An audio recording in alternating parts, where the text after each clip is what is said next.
பிரசாதம் என்கின்ற பூந்தியை நோக்கி எறும்புகள் வந்தன. அந்த இலக்கை தொட வேண்டும் என்று எறும்புகள் வந்தன. நான் சர்க்கரை என்ற ஆசை காட்டினேன்.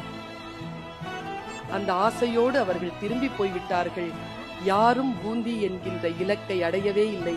நீங்களும் அப்படி இருந்து விடாதீர்கள் என்று சொன்னார்.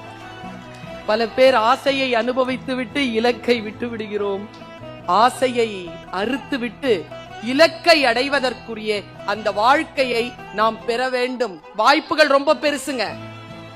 15 வருஷத்துக்கு முன்னால எனக்கு தெரியாது பேச்சு துறைக்கின்றே இத்தனை வாய்ப்புகள் இருக்குன்னு. இந்து பத்திரிகையில இருந்து வந்து உட்கார்ந்து இருக்காங்க.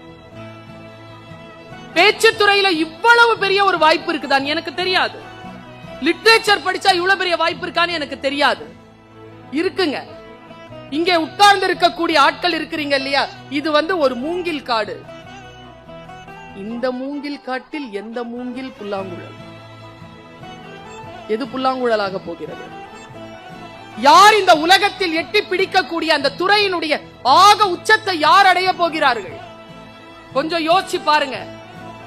மழை பெய்கிறது, வீடு ஒழுகுகிறது, வீட்டிற்குள் பாத்திரத்தில் வைத்து தண்ணீரை பிடித்துக் கொண்டிருக்கிறோம். தண்ணீர் சுவையாக இருக்கிறது, வீட்டின் தேவைகளை பூர்த்தி செய்கிறது.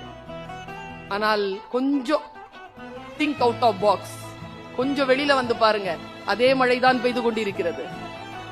கடலும் ஆறும் கிணறும் நிரம்பிக் கொண்டிருக்கின்றன. பாத்திரத்தை பெருசாக்கிக்கும். எவ்வளவு பெரிதா பாத்திரம் வைத்திருக்கிறீர்களோ அவ்வளவு கிடைக்கும்.